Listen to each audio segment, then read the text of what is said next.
Hey everyone, welcome back to GIS Gallery.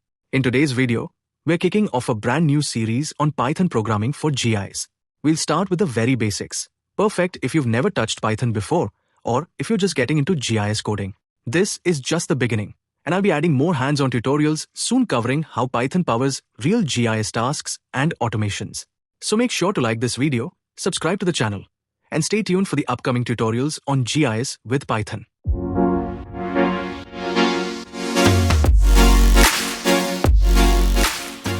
Yeah. So Python is high level as in the sense it has different kinds of functionalities available, and it is interpreted as in the sense there is no compilation. Okay. So compilation is a step that is like if you come over to the concept of C language. Okay. So C and many other languages, after we write the code, there's a step called compilation. So that is where after we compile the code, there that's the step or that's the stage where we can see all the errors or bugs in the code, and only after correcting this code we will be able to execute the code. Okay, so the middle step between the code writing and its execution is a step called compilation, and in other languages the code will not execute without compiling it. Okay, but in the case of Python there is no compilation, so Python directly executes the code. Okay, so during the runtime only or during its execution itself, Python identifies the errors and stop the execution if necessary. Okay, so in here there is no compilation. So that's what interpreted programming language means. Okay, so it's a high-level interpreted programming language created by Guido van Rossum, first released in 1991, and it is known for its simplicity, readability, and versatility. Simplicity, as in the sense, like it's simple, right? So, like we say in Java is simple, like Python is like really simple. It is very easy to learn. Okay, and another concept is readability. So, readability is because in the Python syntax or the format that we use to write code is actually is in English language. So, just by reading the language itself, we can understand the logic that is behind it. Okay, and it is versatile. That is the sense like we can use it everywhere. So like in the point before, we are using it in data science, web development, and any other domains is like Python can be used. Okay, and there's another concept of OOP. Okay, so that is object oriented programming. So it's a programming paradigm or it's a programming concept where we use objects and classes to create data and manipulate the data. Okay, so that's a different way of programming that we'll see later on. Right now we'll be looking at the basic mode of programming language, that is your standard programming. Okay. Yeah, so key features of Python is that it is easy to learn and use. So like I said before, we are using simple syntax similar to English. So the syntax of Python language is in English. Like it's easier for us to read and understand what is the language or what is the logic behind it. And it is great for beginners and rapid developers. That you'll see because just by reading the code itself, you'll be able to understand what is the logic that is going on behind. Okay, so that's the next step. Like it is interpreted. So like I told you, there is no need for compilation. We are executing the code directly. So like I told you before, there is no step of compilation. So in other languages, compilation system will be identifying the errors and bugs, and after only like clearing these bugs, we will be able to execute. But in the case of Python, since it is an interpreted language, we can execute the code directly, and during the runtime itself, Python will identify all the bugs and errors are or occurring over there. Okay, and it's also a high level language. Okay, so we can like focus on problem solving, and we can like we have abstract complex details of programming, so it's a high level language also. Another feature there is that it is dynamically typed. Okay, so dynamically typed is in the sense, okay, so if we come back to C and other languages, before we create a variable, okay, so a variable is just a container that is used to store a data. Okay, so if you are just giving a name or like storing numbers or text, whatever, we'll be storing this under some containers called variables. Okay, And in the case of C and other languages, when we declare a variable, we also need to declare what data type it is. Okay. So if you are trying to declare a variable to store names, okay, that is in text format, right? So at that time, we'll need to declare that variable of data type text. Only after declaring that the variable is of text, we can store text value in that variable. And if you are declaring a variable to store numbers, we'll need to declare the variable such that it is going to store decimals or integers. And only after declaring this data type, we'll be able to uh, store the value there. Okay. But in the case of Python, we don't need to declare its data type. So directly we can store the value. So if I'm just giving a variable name equal to Varun, Python will automatically assume that since I have stored the text Varun in the variable name, the data type of variable name is of text type. Okay. So dynamically type is that the types are determined at runtime. So the Python automatically assumes the data type based on the type of data that is stored in it. But if you are looking at other languages, we'll need to explicitly declare which variable type it is. Then only we can store those data. All right. And another thing is like we have an extensive standard library. So in the case of Python, we have different modules and functions. Okay. So functions are like a containers of code that are available in a programming program. Okay. And modules are actually a container of different functions. So we have different sets of rich modules and functions already pre-built into your Python environment. Okay. So we have support for web development. We have support for file input and output. We have support for databases and many more. So for all the functions like this, we have already some set of standard libraries available in Python. And we have cross-platform compatibility. So we can run on Windows, Mac OS, Linux, and more. We can write one and run anywhere, which means if one writes a script in Windows, he can run that same script in a Linux system or in a Mac OS. So it write once, run anywhere. So it doesn't matter in which platform you write the code, you can run it from anywhere.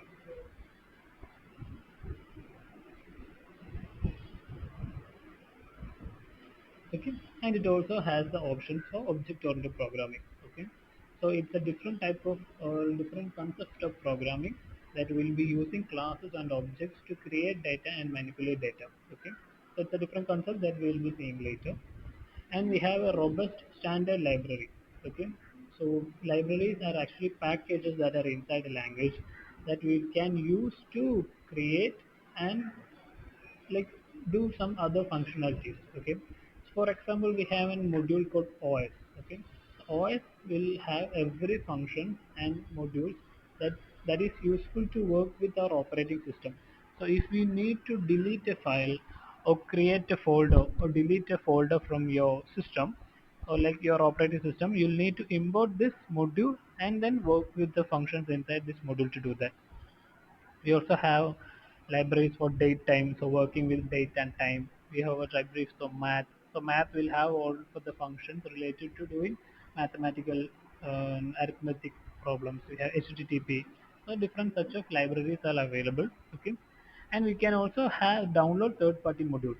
So on top of already pre-built packages and modules inside your Python, you can also download other packages from the internet. Okay, so if you go over to this website called PYPI, in here we can see like thousands and lakhs of packages and libraries created by other third-party developers and posted over there. Okay, so we can use any of these packages in our system. We can just download them, install them, and use it in our Python environment itself.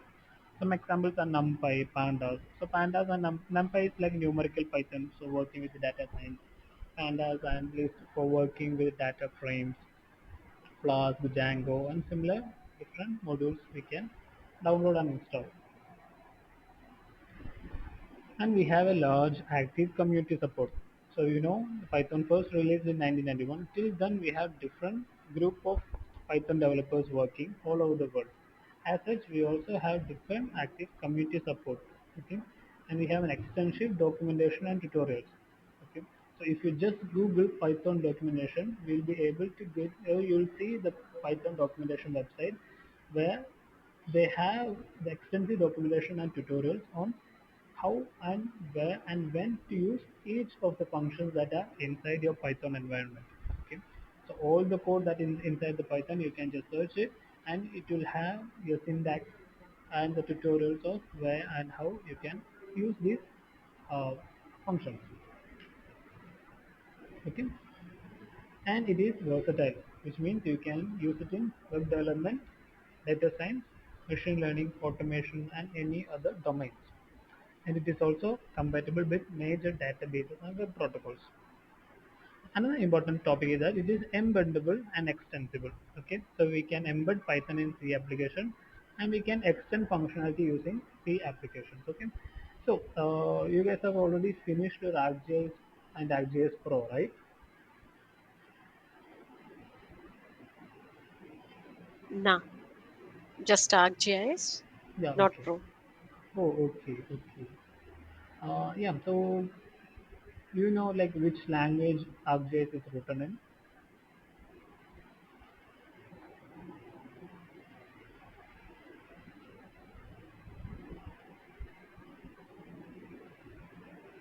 Anyone? Do you know which language is used to develop the ArcGIS software?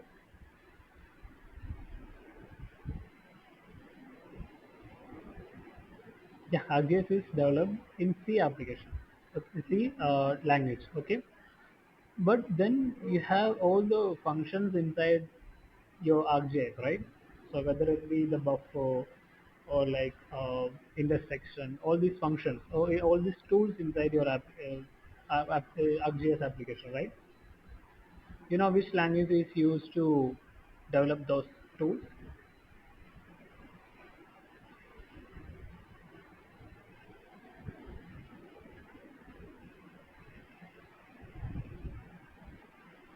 Yeah, so the tools inside your ArcGIS is written in Python. That's why we are using ArcPy, right? So ArcPy is the Python type package that is used to create all the tools inside the language. So even though inside the ArcGIS application, so even though the whole software is made using C, the tools inside the software is made using Python. So that's why like we can embed this Python in C application. So the tools being ArcPy language are used in a software of C. So we can easily embed Python in C application. Best example of that is ArcGIS. Okay, we can extend its functionality using C and C++. Yeah, and for downloading, you can just okay. There's someone else Python download. Okay, first download Python.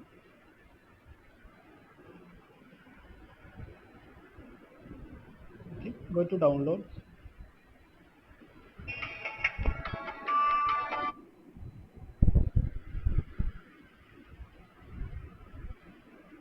Yeah, Windows. So here you can see all the stable releases and also your beta version. Okay, so on the left you have the stable, and on the right you have your beta version. So you can see that the latest stable version is Python 3.13.2, and the latest beta version is Python 3.14.0A5. Okay, so just click on download Windows installer 64-bit. Yeah.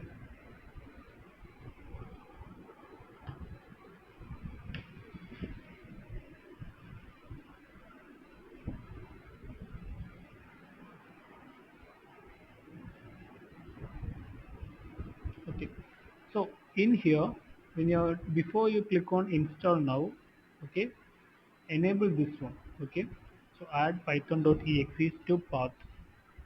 So remember to enable this option before you click on install now. Okay, so I forgot to say this before, that's why I try to do this again. So just enable this option before you click on install now.